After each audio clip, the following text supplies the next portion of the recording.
Salam saudara-saudaraku, selamat Sabat. Apa kabar saudara? Tentunya saya berharap saudara dijaga Tuhan, diberkati Tuhan, kita semua dalam lindungan Tuhan. Saudaraku yang terkasih dalam Yesus Kristus, kita masih berada dari rumah, kita masih menunggu keputusan pemerintah, walaupun sudah masuk dalam istilah new normal, kita akan masuk dalam tatanan baru normal ya. Kita tidak tahu dari pemimpin kita apakah nanti bulan depan sudah diperbolehkan untuk beribadah di gereja. Kita akan doakan bersama-sama. Tidak terasa kita sudah berada di penghujung bulan Mei, sahabat terakhir, dan kita sahabat depan, sahabat pertama sudah berada di bulan Juni. Pada hari Sabat ini pastikan saudara masih duduk bersama keluarga kita, ya, suami, istri, dan anak-anak kita. Kita akan merenungkan firman Tuhan sejenak yang terdapat dalam kitab Bilangan 13 dan Bilangan pasal 14. Ya, peristiwa inilah peristiwa yang sering kita dengar di mana ada 12 pengintai. Tetapi saya rindu membahas ini oleh karena ada dua kali saya membaca Alkitab. Yang pertama saya membaca Alkitab dengan bacaan pribadi, kemudian bacaan Alkitab dengan anak istri atau keluarga, dan itu sebabnya saya angkat pelajaran 12 pengintai karena bacaan dari keluarga kami kemarin membahas tentang 12 pengintai dan ada suatu hal penting yang kita akan bahas nanti di sana. Saudaraku yang terkasih dalam Yesus Kristus, mari kita sama-sama baca dan buka Alkitab kita apa yang terdapat dalam Bilangan pasal yang ke-13 ayat yang kedua. Ya, ke-12 pengintai terdiri dari 12 apa? Suku bangsa Israel. Jadi 12 pengintai itu perwakilan dari 12 suku bangsa Israel. Ada di sana Samuel bin Sakur, ada Safat bin Hori, Kaleb, ya, Kaleb dari suku Yehuda, ada Yigal bin Yusuf, ada Hosea bin Nun. Hosea bin Nun itu adalah Yosua. Saudara bisa baca dalam Bilangan 13 ayat 16 bahwa Hosea bin Nun itulah apa? Yosua. Dia dari suku Efraim. Ada Falti, ada Gadiel, Gadi, Amiel, ada Setur, ada Nahbi, dan ada Guel. Inilah nama-nama 12 pengintai itu. Kemudian perintah untuk 12 pengintai itu terdapat dalam Bilangan pasal 13 ayat 17 sampai 20. Saudara akan ikuti saya, kita akan baca bersama-sama dan saudara bisa lihat di slide juga. Maka Musa menyuruh mereka untuk mengintai tanah Kanaan. Katanya kepada mereka, pergilah dari sini ke tanah apa? Negeb, dan naiklah ke pegunungan, dan amatilah bagaimana keadaan negeri itu. Apakah bangsa yang mendiaminya kuat atau lemah? Apakah mereka sedikit atau banyak? Dan bagaimana negeri yang didiaminya, apakah baik atau buruk? Bagaimana kota-kota yang didiaminya, apakah mereka diam di tempat-tempat apa? Terbuka atau di tempat yang apa? Berkubu. Dan bagaimana tanah itu, apakah gemuk atau kurus? Apakah ada di sana pohon-pohon atau tidak? Kemudian ayat 21, mereka pergi ke sana lalu mengintai negeri itu, mulai dari padang gurun Jin sampai ke Rehob, ke jalan menuju ke Hamat. Kemudian mereka berjalan melalui tanah Negeb, lalu sampai ke Hebron. Di sana ada Ahiman, Sesai, dan Talmai, keturunan Enak. Hebron didirikan 7 tahun lebih dahulu dari Sual, ya, Sual di Mesir.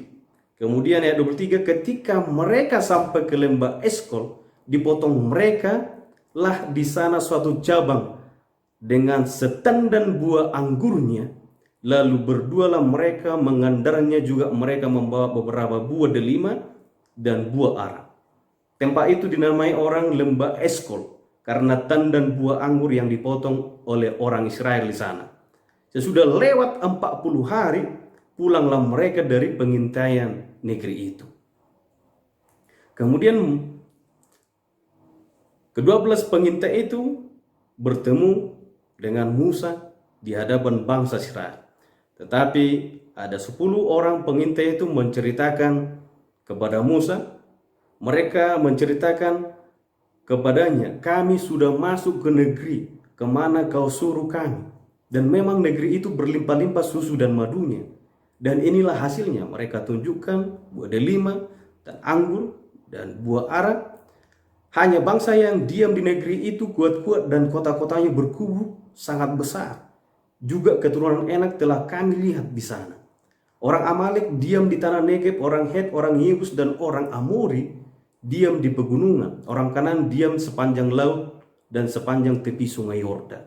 Tetapi orang-orang yang pergi ke sana bersama dengan dia berkata, kita tidak dapat maju menyerang bangsa itu, karena mereka lebih kuat daripada kita. Juga mereka menyampaikan kepada orang Israel kabar buruk.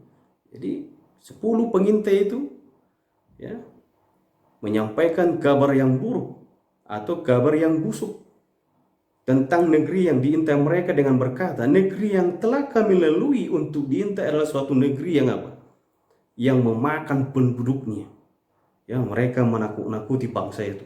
Dan semua orang yang kami lihat di sana adalah orang yang tinggi-tinggi perawakannya. Juga kami lihat di sana orang raksasa, orang Enak yang berasal dari orang raksasa. Dan kami lihat diri kami seperti belalang. Dan demikian juga mereka terhadap kami.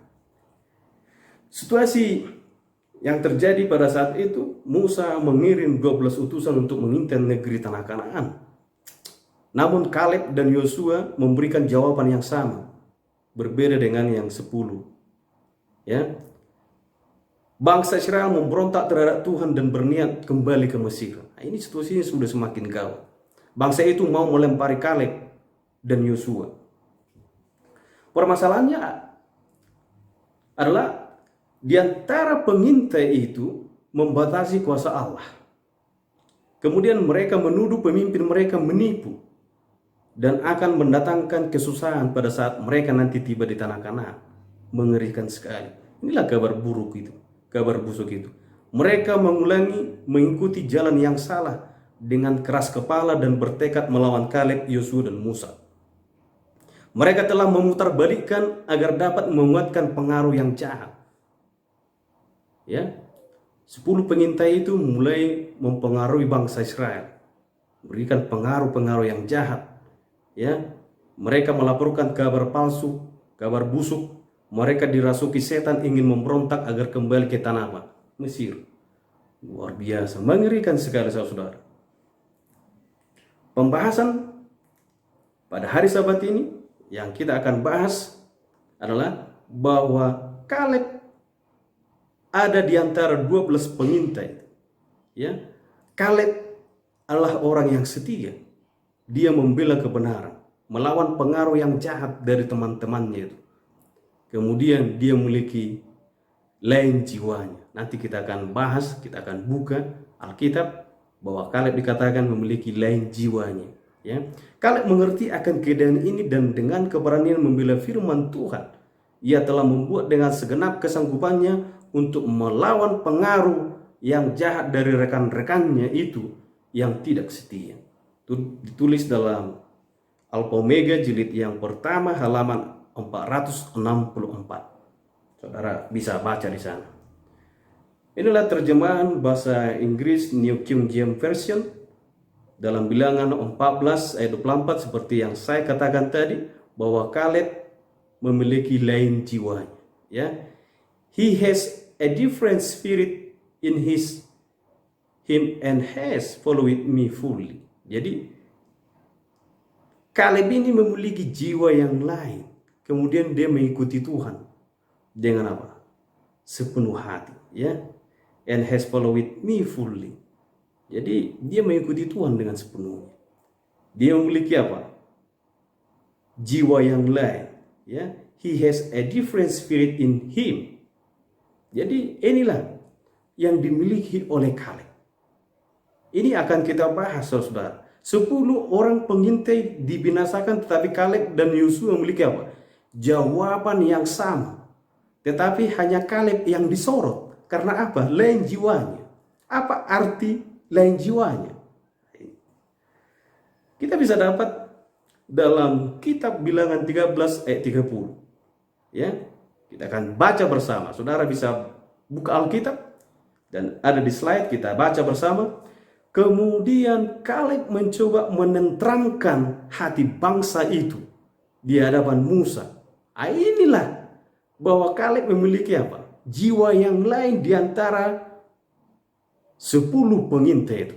Ya, dia memiliki jiwa yang lain. Dia memiliki jiwa pendamai, menenteramkan, menenangkan. Luar biasa. Ini yang dilihat oleh siapa? Allah. Sehingga Allah mengasihi Kaleb. Sehingga dia terberkati dan dia akan menyeberangi sungai Yordan dan dia akan tiba di tanah Kanaan. Kaleb luar biasa karena dia memiliki jiwa yang lain. Jiwa yang lain itu dialah orang pendamai, menenangkan, menenteramkan, ya. Dia bukan suka menjelek-jelekkan, memutarbalikkan suasana, berbicara omong kosong, memberikan pengaruh yang jahat, ya, memanaskan keadaan. Itu bukan tipe yang dimiliki oleh siapa? Kaleb. Inilah yang disorot. Dan saudara mungkin pernah baca ini. Pernah baca ini, tapi tidak pernah merenungkan ayat ini. Ya. Jiwa yang lain itu adalah Kaleb memiliki hati apa? Suka mendamaikan, menenteramkan. Orang yang memiliki hati seperti Kaleb ini adalah orang-orang calon surga, ya. Calon-calon penduduk surga. Sebagaimana Tuhan berkehendak Kaleb akan tiba di tanah Kanaan karena memiliki jiwa yang lain, menenteramkan, ya. Dia berusaha menenteramkan bangsa Israel. Pada saat 10 pengintai membuat suatu pengaruh yang jahat, pada saat 10 pengintai memberikan kabar busuk, pada saat 10 pengintai menakut-nakuti bangsa Israel, pada saat pengintai membujuk memberontak supaya kembali ke Mesir, tetapi Kaleb berusaha mendamaikan, menenangkan hati mereka. Ya. Kaleb dia adalah orang yang memiliki iman yang teguh. Dia adalah orang yang menghargai pemimpinnya Musa. Dia adalah orang yang memiliki pikiran positif, tidak dipengaruhi yang jahat. Dia adalah orang yang berani mempertahankan prinsip kebenaran. Dia adalah orang yang setia berdiri di atas kebenaran. Dia adalah orang yang tegas dan teguh dalam komitmen.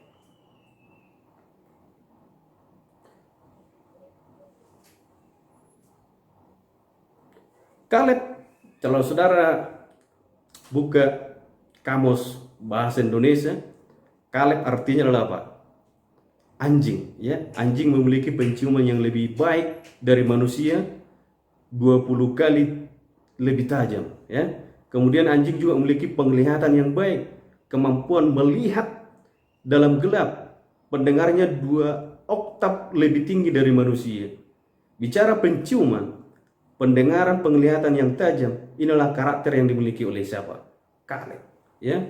Anjing adalah binatang paling setia kepada tuannya. Itu sebabnya Kaleb dijuluki orang yang setia hingga ia masuk ke tanah Kanaan, masuk ke tanah perjanjian itu. Kesimpulan, saudaraku, saudara tidak perlu gelisah, ya, tetap duduk, kita akan masuk dalam kesimpulan. Firman Tuhan memang menusuk, ya. Firman Tuhan amat menusuk, lebih tajam dari pedang bermata 2. Ibrani 4 ayat 12. Pelajaran ini memang saudara mungkin menusuk bagi saudara. Tapi ini pelajaran ini untuk menyelamatkan kita, termasuk saya. Tidak ada yang benar, tidak ada yang sempurna. Semua kita perlu belajar, saudara-saudaraku.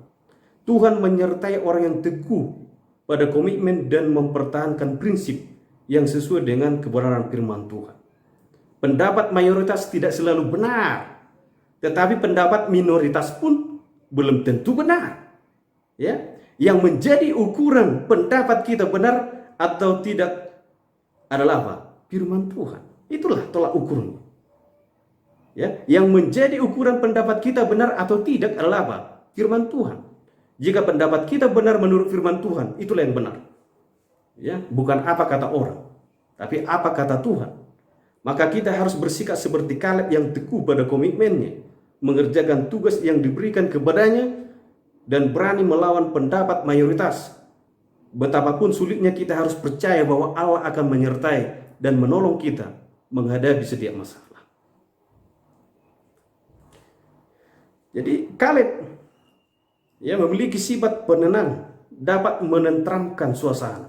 Bicara apa adanya, bukan untuk bicara busuk, untuk pengaruh yang jahat. Saudaraku, pelajaran ini sangat penting bagi kita. Ya, terlebih khusus, tidak lama lagi kita akan masuk ke tempat ibadah yang baru, yaitu di ACS. Kita berada di tempat yang baru, kita tidak di Dago lagi. Mungkin ada isu-isu, ada bicara-bicara yang tidak benar. Saudaraku, saya mau sampaikan supaya kita dapat menenangkan suasana. Ini bukan keputusan pendeta Huta Barat, tapi kita percaya majelis itulah dipimpin oleh Tuhan, dan majelis membawa kepada konferensi jemaat, dan semua keputusan itu disetujui oleh konferensi jemaat. Jadi marilah kita memberikan pengaruh yang baik, bukan pengaruh yang jahat, supaya kita terberkati di tempat yang baru. Supaya kita diberkati oleh Tuhan. Kaleb tidak menyangka. Mungkin saudara sudah mengintai tempat yang baru. Mungkin saudara sudah memiliki pikiran yang aneh-aneh. Mungkin takut. Itu sebabnya saudara menakut-nakuti sebagian orang. Mungkin nanti di sana begini, begono. Tetapi mengapa kita harus takut? Bahwa itu adalah keputusan yang diberkati oleh Tuhan. Saya katakan itu diberkati oleh Tuhan, saudara. Apapun alasan saudara, setuju atau tidak setuju, itulah diberkati oleh Tuhan. Kaleb memang tidak menyangkal apa yang dikatakan, bahwa memang temboknya tinggi-tinggi, orangnya kuat. Orang kanan itu kuat, seperti raksasa besar-besar, memang betul. Tapi ada pengaruh dari 10 pengintai itu. Dia memutarbalikkan, ada suatu hal. Mereka mau memberontak, memberikan pengaruh yang jahat. Saudara bisa baca itu dalam tulisan Nyonya White, Alpha Omega jilid yang pertama, halaman 464. Saudara nanti buka, selesai ibadah ini, buka Alpha Omega jilid yang pertama, halaman 464. Kaleb tidak menyangkal apa yang dikatakan, tembok kota itu tinggi-tinggi dan orang kanan itu kuat-kuat.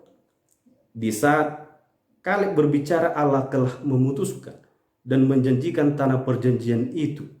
Dan marilah kita pergi sekarang juga, milikilah tanah itu. Tetapi ke-10 orang itu memotong pembicaranya. Ini saudara, bahwa Allah telah memutuskan, menjanjikan tanah kanan itu milik mereka. Ngapain mereka takut? Kalau sudah diputuskan kita akan beribadah di sana, ngapain kita takut? Sebab Tuhan akan memberkati kita. Amin, saudara. Tidak perlu takut, saudaraku. Ini hal yang penting saya harus sampaikan. Kalau memang sudah diputuskan oleh pemerintah kita akan beribadah, kita akan ke sana. Nanti melihat situasi oleh new normal ini, tahap new normal. Apakah sudah nanti diperkenankan beribadah di rumah atau di gereja? Kita akan masuk di sana, kita akan beribadah di sana, bahwa sudah diputuskan. Jangan lagi kita memanas-manasi. Jangan ada pengaruh yang lain. Saudara, aku sama sampaikan dan tegaskan, lawan saudara adalah Tuhan. Sebagaimana 10 pengintai itu dibinasakan oleh Tuhan pada saat mereka memberikan pengaruh yang jahat. Untuk itu kita harus memiliki jiwa yang lain, seperti jiwa Kaleb. Dia memiliki jiwa yang lain, mau menenteramkan bangsa itu pada saat mereka bersungut-sungut, pada saat mereka memberontak ingin kembali ke Mesir. Tetapi Kaleb menenteramkan umat-umat itu. Ya. Kemudian dikatakan, ke-10 pengintai itu memotong pembicaranya, mengabarkan segala rintangan. Ini, ya, ini yang sangat mengerikan. Di antara 12 pengintai itu atau 10 pengintai memotong pembicaraan Kaleb pada saat dia menenteramkan bangsa itu. Dia menceritakan rintangan-rintangan, ya. Kemudian dia menceritakan kabar busuk, memberikan pengaruh yang jahat dan mempengaruhi mereka supaya memberontak, supaya kembali kemana? Ke Mesir. Ini yang terjadi, saudara. Saudara yang terkasih dalam Yesus Kristus. Firman Tuhan pada hari Sabat ini sangat penting bagi kita semua. Siapapun Anda, siapapun kita, saya. Mari kita memiliki jiwa Kaleb. Jiwa Kaleb dalam apa? Jiwa yang lain, ya. Dia memiliki jiwa yang lain. Saudaraku, kita kembali bahwa Kaleb memiliki apa? Jiwa yang lain, ya. Bilangan 14 ayat 24. Tetapi hambaku Kaleb, karena lain jiwa yang ada padanya, ya, dan ia mengikuti aku dengan apa? Sepenuhnya akan kubawa masuk ke negeri yang telah dimasukinya itu. Jadi inilah kado terindah, berkat yang terindah bagi Kaleb pada saat dia memiliki jiwa yang lain. Apa jiwa yang lain tadi? Dia menenteramkan bangsa itu. Ya. Untuk itu saudaraku yang terkasih dalam Yesus Kristus, dalam kesimpulan firman Tuhan Sabat ini adalah, marilah kita seperti Kaleb, memiliki jiwa yang lain. Jiwa yang lain itu menenteramkan suasana, supaya kita terberkati oleh Tuhan. Pada saat kita tiba dan beribadah nanti, ya, di saat pemerintah mengizinkan kita kembali beribadah dalam apa? Gereja, marilah kita menciptakan suasana yang tenang. Tidak ada yang memanas-manasi, tidak ada yang memiliki pengaruh yang jahat. Tidak ada karena saya. Semua oleh karena Tuhan. Ya. Untuk itu, yang kedua poinnya, jangan pernah melawan Tuhan. Jangan pernah menyampaikan hal-hal yang membuat suasana jadi apa? Jadi panas. Dan teramkan, mari kita menjadi pendamai, menenangkan suasana. Sehingga Tuhan akan berkenan dan Tuhan akan berkati kita semua. Amin, saudaraku. Tuhan Yesus memberkati kita.